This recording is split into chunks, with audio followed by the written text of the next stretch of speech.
Zack Snyder's Justice League is directed by, of course, Zack Snyder, and this is a film that I've been waiting for so long because back in 2017 when Justice League was released, which was reshot by Joss Whedon, I initially had liked it and I thought it was fun, but that was the mistake of the film. They wanted to make a fun superhero movie and that was the only goal.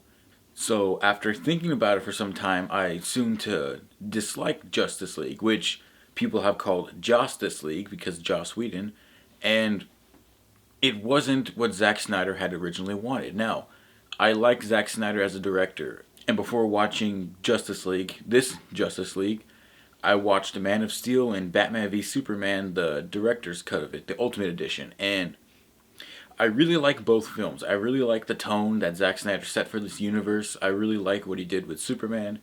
I like all the acting. I think the films look good, and the action is fun. I really like it all, but they do have their issues. And as excited as I was for this film, it has issues as well. But they are very minimal because Zack Snyder's Justice League is amazing. I loved almost every second of this film. Even though it is 4 hours long, I sat through all 4 hours not wanting to shoot myself, and it's a great, enjoyable time. I loved this film with almost everything in my heart. Now, this review will contain minor spoilers for the film. I don't really plan on diving deep into it because I think everyone who has wanted to say what they wanted to say has already said it, but I'm going to give my thoughts on the film mainly and talk about what I liked and what I didn't like, just as a movie review would go. But I'm going to dive into more tiny details because this film has a lot to offer. And I can't really explain some of the mistakes that I had and some of the problems I had without talking about some minor spoilers. So, what did I like about this movie? This movie looks great. The film was presented in a 4:3 aspect ratio, so there are black bars on the side, which I think a lot of people will find not so pleasing to look at, but from what I've read, a lot of people do. And I found myself not really caring about the black bars on the side. It looks great, and it really helps the film center on the characters in the shot. It really gives us a more focused attention to it because there are a lot of close-ups on the characters, and it really helps us focus and center more on specific things. The action is great. I love all the action in the film. The action scenes are very fun, and they are the most fun action scenes in a superhero film I've seen in a while.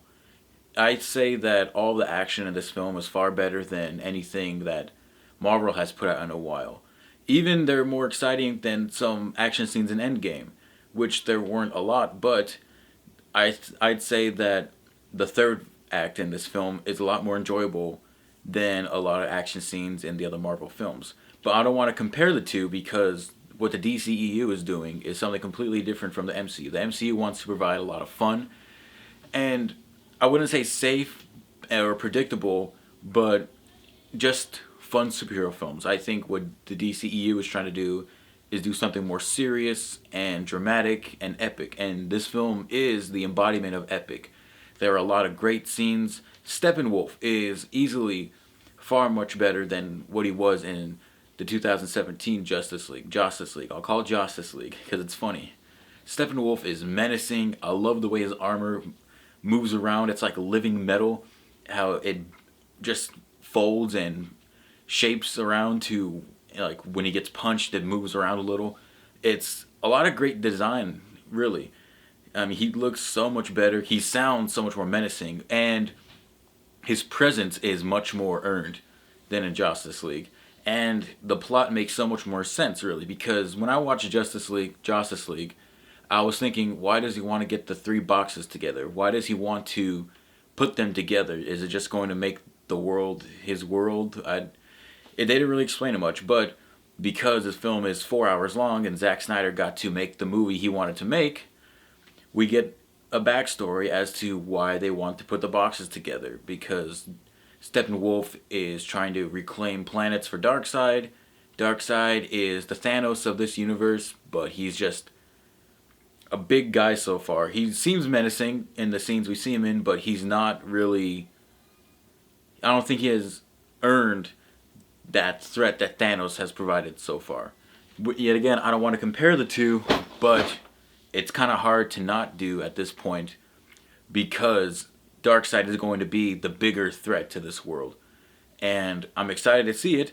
I'm also excited for more of the DCEU, even though just recently some people at Warner had said that they don't want to do sequels, nor do they want to do the A-year cut for Suicide Squad, which I think Warner is definitely screwing up a lot of things because the fans really want this stuff, I really want this stuff, but they don't want to deliver. They want to keep trying to make more fun movies. They wanted to make Birds of Prey fun. I haven't seen it, but that's what I've heard. They try to make Aquaman fun. They did, but it doesn't really fit the tone to the rest of the DCU, and that's because Justice League was made. Even though the film is 4 hours long, I didn't find myself bored. I think it flows much more smoothly than in Justice League, because Justice League is barely even 2 hours long. It feels extremely rushed, and they don't take any time to develop the characters or anything. A lot of character development with Cyborg and Flash seems very rushed and not earned at all. Whereas it does in this film. You really get a sense of why Flash wants to do the things he does, and his powers make a lot more sense. He sets rules for himself too, involving the Speed Force and how he doesn't want to use it because it could mess up with time. And Cyborg is definitely the standout character in this film. He really has a lot of great emotional moments. He looks so much better than he did in Justice League. The character design really looks the same, but the CG looks a lot more polished, and I think they really try to cover up some of it with the way he walks. He walks a little like this sometimes, and he doesn't really walk smoothly. I think that's to kind of cover a lot of the very tiny details on him. And it looked great for the most part. I really liked him a lot more in the first film. And Batman, I really liked Batman a lot more than in Justice League.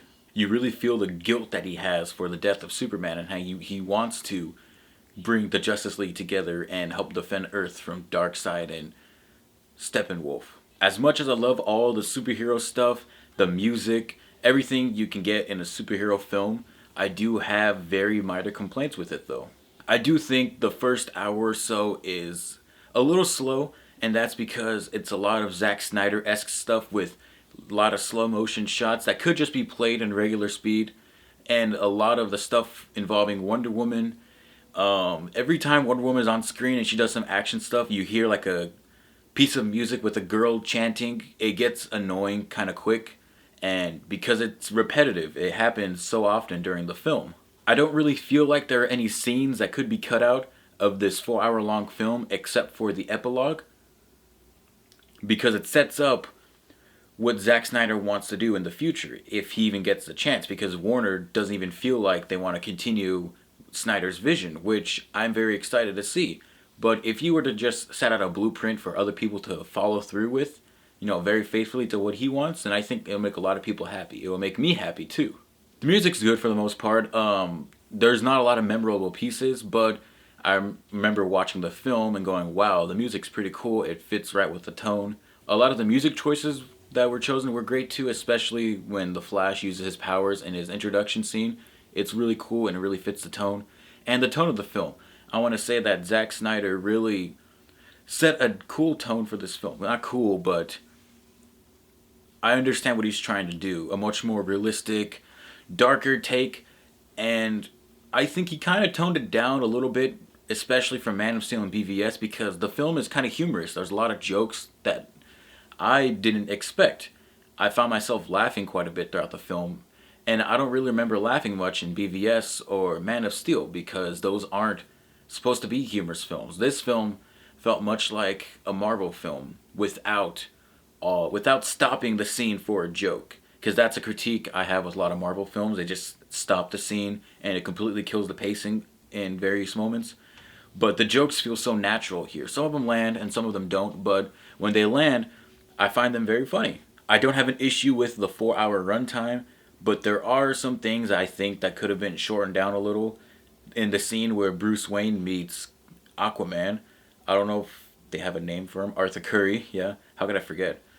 So the scene where he meets him and he's like, "You're crazy, Bruce Wayne," and he swims off in the ocean.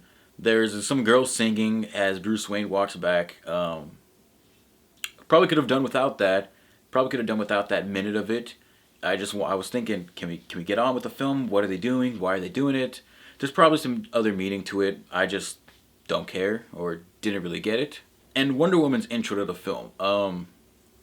Probably the weakest part of the film, really, because I didn't enjoy it watching Justice League because it made no sense to the overall plot of the film. It's just a way to show Wonder Woman, and I didn't even really enjoy it much here because a lot of the CG in the film is good, except with a lot of the Wonder Woman stuff because she looks very stiff when she just moves really fast, and a lot of the green screen with her, it like if she were to jump in the air, it looks really fake, and I really don't understand why they keep doing the things they do with Wonder Woman and green screen. It just looks awful. I don't think there's a single green screen moment with solely Wonder Woman in it as she's running or flying or something that looks good. Everything it looks bad.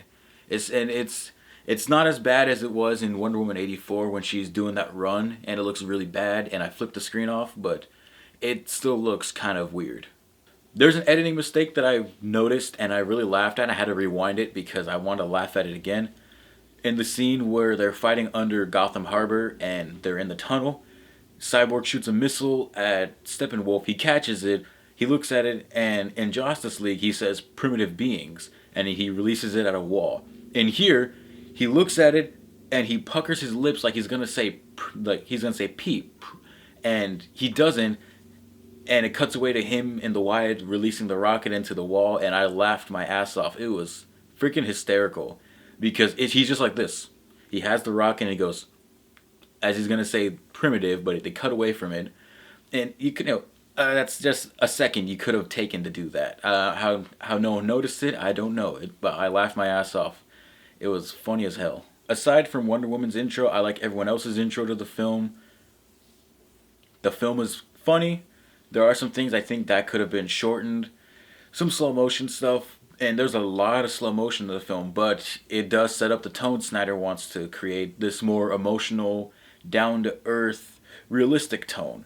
But it does get bothersome over time. But all in all, I had a blast with this movie. I wanted to watch it again right after watching it. I think it is one of my favorite movies I've seen in a while because overall, the reason why I was excited for this, not because it could restore the DCEU into something special, but I was excited that Zack Snyder, a film director, got to finish the movie he had envisioned because I can't imagine what he felt most of all when he couldn't make the movie he wanted to make. I don't like the idea of studio interference because why bring on a director if you're just going to tell him you can't do this and you can't do that? Then just hire some average B-list movie or TV director or something if you just want to interfere the entire time. I will always support what filmmakers would want to do, even if it's risky. That means that they have a vision and they have an idea that they want to express. And sadly, Zack Snyder couldn't finish the film back in 2017 due to the death of his daughter. And at the end of the film, there's a For Autumn, his daughter, and that really hit because he made this film for her. He wanted to be able to express everything, and that really just destroyed him. He couldn't go on, and he just stopped fighting with Warner Brothers until everyone decided they wanted to see his original vision. And I think this is something big for filmmakers all around the world because there have been some complaints with directors not being able to do what they want. That's the reason why The Irishman was put on Netflix because Scorsese's last film before that was a box office bomb. And since it was on Netflix, a lot more people could have watched it, paused the film, go do something because it was a 3.5 hour film. Even though I sat through it in one sitting, I'm pretty sure not a lot of people could do that.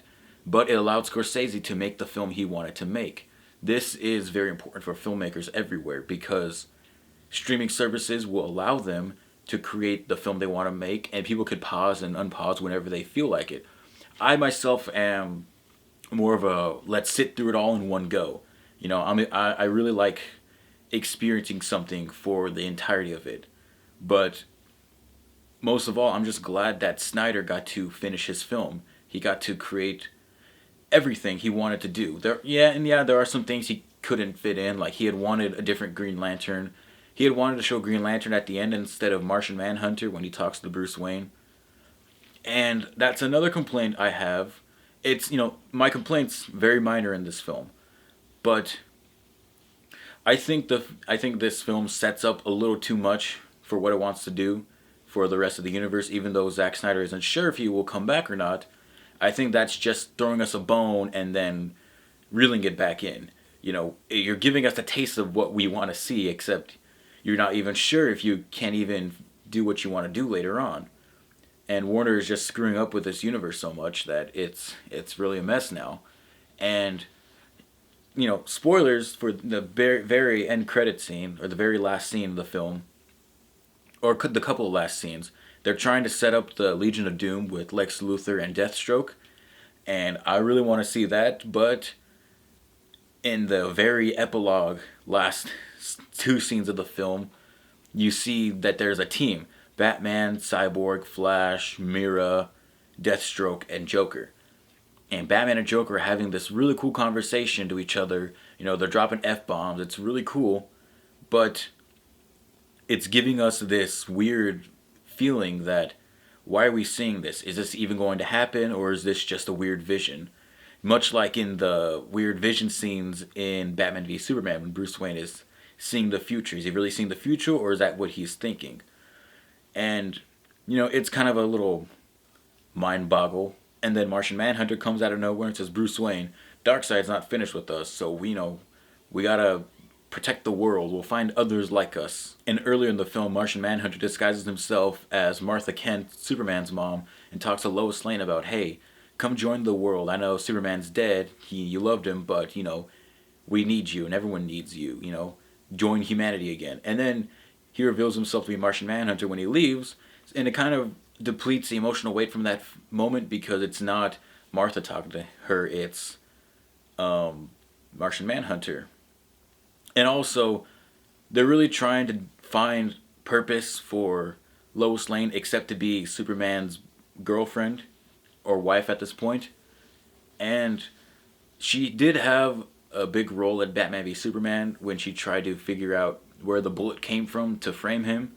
But it's weird because we all knew it was Lex Luthor all along. And so it's just, why are you doing that, But I do like her. I like Amy Adams as an actress, and I like all of her scenes. She's enjoyable to watch on screen, but in the overall scheme of things, what purpose does she really have except to be the catalyst for Superman going bizarre later on in the future? And I think that's really it. All I have to say about Justice League, Zack Snyder's Justice League. It's his movie. I loved it. I love the action. The music's cool.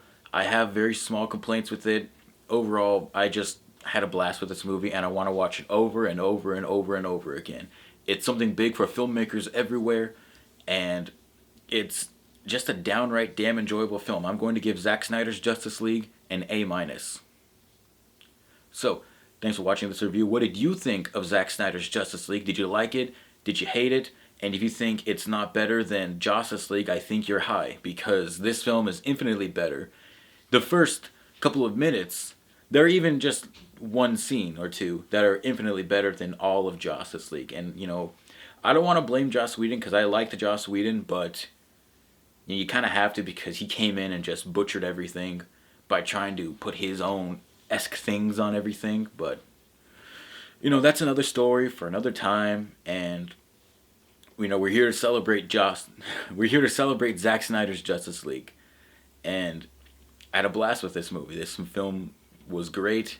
I loved it, and I can't wait to buy a copy of it, because apparently they're going to make physical copies of it. And if that's the case, I'm going to buy one and put it in my little collection of films. And maybe get a poster for it, match of the background. So anyways, what did you think of Zack Snyder's Justice League? Tell me in the comments below, and I'll be back with more enjoyable content like this. Bye.